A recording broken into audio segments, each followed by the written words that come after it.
Hey guys, it's Jeff from Pressure Luck, and today I'm going to bring you a dish that's one of my favorite things ever. I love baked clams, okay? I love baked clams, and I'll probably make them in the Instant Pot too sometime, but I also love shrimp. So I want to bring together some baked clam flavor into some shrimp. So this dish is going to basically take every element we love about a baked clam, that amazing garlicky, white winey sauce, the oregano, the butter, the parmesan, and put it all together, add some artichokes, and then put it over some shrimp. And here's the best part. It's so easy to make, it's ridiculous. So go right to your Instant Pot and make some of the finest shrimp oreganata you've ever had. Actually, it might be the first time you've ever had it, but regardless, it's gonna be one of the finest. So let's go right to the Instant Pot and make some fabulous shrimp oreganata. We'll begin with 2 shallots, diced up. Now I wanna take a lemon and juice it. So now let's take our spotlight and shift it to the star of our show, our shrimp. I'm taking about 1.5 pounds of large shrimp that I got from Costco. These guys are lovely. And all I had to do really was just peel the shell off of them, and I also pulled the tail off, and then voila, there's our shrimp. I'm using thawed shrimp for this, guys. You could use frozen as well, but I bought thawed shrimp, and these are fine. But whatever you use in terms of shrimp, just make sure they're large, about this size, and that they are raw. They are not pre-cooked. Alright? You with me? Great. Let's set these aside and move over to our Instant Pot where we're going to begin cooking. So let's take 2 tablespoons or 1/4 of a stick of salted butter and add it to the Instant Pot, as well as a tablespoon of extra virgin olive oil. So I want to come down on my pot and hit the saute function and adjust so I'm on the more or the high setting. And once our butter is melted and our oil is bubbling a little bit, let's add in our shallots. And then just stir them around in all the butter and oil and let them cook for about 2 minutes.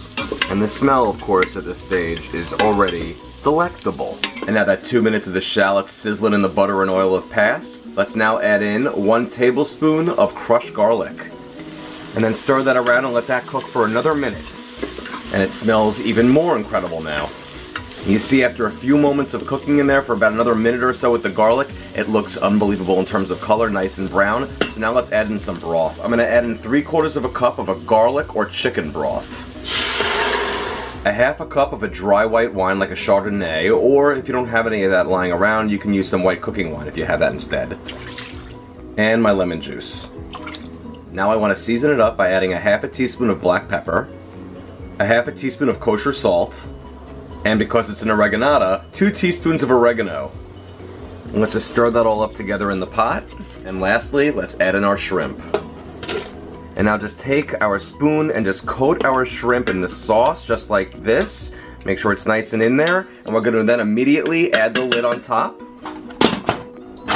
Make sure we're in sealing position. So now I want to come back down on my pot and hit the cancel or the keep warm cancel button, and then hit the pressure cook or manual button depending on your model. And I want to go, guys, for 0 minutes. That's right. If you're not on 0, make sure you adjust and hit that minus button until you're on 0 minutes. This is for using shrimp that is already thawed. If you're using shrimp that is frozen, make sure you go for 1 minute. That's the big difference here, guys. So for frozen, 1 minute. For thaw, 0 minutes. That's it. So stand by your Instant Pot because this is going to be really quick. And while our shrimp is cooking very quickly in the pot, let's make our cornstarch slurry by taking 1 tablespoon of cornstarch and 1 tablespoon of water, and then just mixing it together until it forms a slurry, which is just cornstarch mixed with water. And if we don't make a slurry and we just add our cornstarch into the pot, it's going to make like a thick, goopy, gelatinous lump, and we don't want that to happen. So now let's come to our oven and set it to broil. Time's up, so we're ready to do a quick release. And the pin drops, so let's take the lid off. And there is our shrimp already cooked. Can you believe that? That quickly, guys. It's really insanely quick how shrimp cooks, especially in the Instant Pot. That's why we go for 0 minutes. Okay, now let's take a slotted spoon and transfer all of our shrimp to a little casserole dish or a little baking tin. So let's get these out of here, and then just place them, like I said, inside of a casserole dish or a baking tin. Alright, just let these sit here for a few seconds and let's go back to our Instant Pot and thicken our sauce up. And now hit the keep warm cancel button again, and we want to now hit the saute button once again and stay on the more or the high setting. And we're going to bring that sauce to a little bit of a bubble. And now that our sauce is bubbling, let's add in our cornstarch slurry. And let's give that a stir, and it's going to immediately thicken up in the sauce. And I also want to add in 2 tablespoons of grated Parmesan cheese. And then just stir that around in the pot, okay? And now let's turn our pot off. And now hit the keep warm cancel button again. I also want to add in one 14-ounce can of artichoke hearts. Now I happen to find a kind that's already quartered, which is great, but if you can only find the artichoke hearts that are like 5 to 7 in the can, that's fine too. Just drain them like I'll do with these, and then you can just rip them up by hand. And now let's add in our artichoke hearts. And then just stir them around in our delicious, thick, buttery, olive oily, lemony, winey, amazing oreganata sauce. Alright, now that the bubbles have died down, let's pour it over our shrimp. And there's our shrimp, and now let's just pour our sauce all over it. There we go. Just make sure we evenly distribute our sauce to make sure all of our shrimp is covered. And now our final step to making this an oreganata is by adding some breadcrumbs. Now guys, I love to use these garlic and herb kind, but you can use Italian breadcrumbs as well, or even regular ones, but I do really suggest that you use one that's a little flavored. Garlic and herb is amazing. If you can't find those, I would use Italian style breadcrumbs.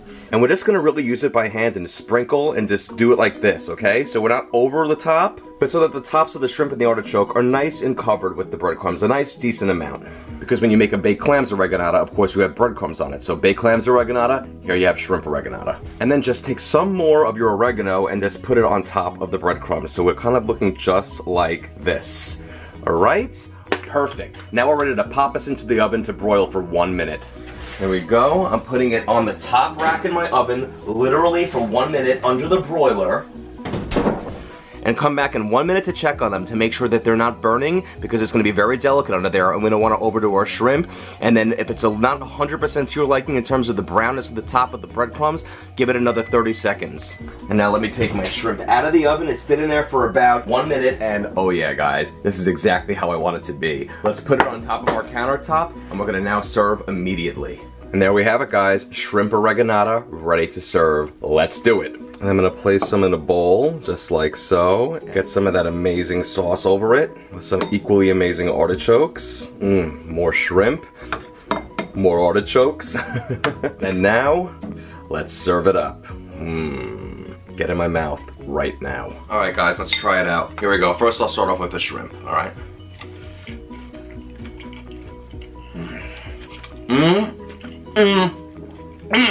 That is like having baked clams, but instead of clams, it's shrimp. Wow. Well, that's insane. Absolutely divine. And look at the shrimp. Just look at the shrimp. It just cooks the shrimp to perfection. So perfectly cooked. And the shrimp, coupled with the artichokes. You know, I've been cooking with artichokes a lot lately, and it shouldn't come as any surprise because it tastes incredible. Especially when you mix it in a sauce that's kind of like a winey, like garlicky base. It's perfect, especially with the shrimp too. To die for. The sauce is really its own experience. It's truly its own experience. Alright, so now get out some Italian bread. Rip a piece off if you can't wait to cut it. And you have this amazing, amazing sauce. Dip it in there, lap it up a little bit, and then eat the bread. Eat the bread, mother. And then pop that bread right in your mouth. That sauce. It's one of the most unbelievable sauces ever, and I highly, highly suggest that you guys try this out. If you love shrimp, and if you really like a sauce that's like a white wine base with some garlic in there, some parmesan, some oregano, it's absolutely magnificent. It is a splendiferous dish. Guys, if you enjoy these recipes, go to pressurelowcooking.com. I have so many recipes. I keep saying the same thing at the end of every video, but it's true. I have so many, with more coming, just like this one did. Each and every one has a video just like this one to go with it to show you how easy it is to make this food. Go to facebook.com/pressurelowcooking and like that page for any new updates on recipes that come out, new item sales, any tips on how to cook things, some humor, because let's get real, life can sometimes be a little too serious and we need to laugh things off. And of course at Pressure Luck to subscribe to my YouTube, Twitter, Instagram, and Pinterest. Thank you so, so much for all your support, guys. It's a wonderful, wonderful dish. And again, if you enjoy baked clams, you're gonna love shrimp oreganata. All right, get in my belly again.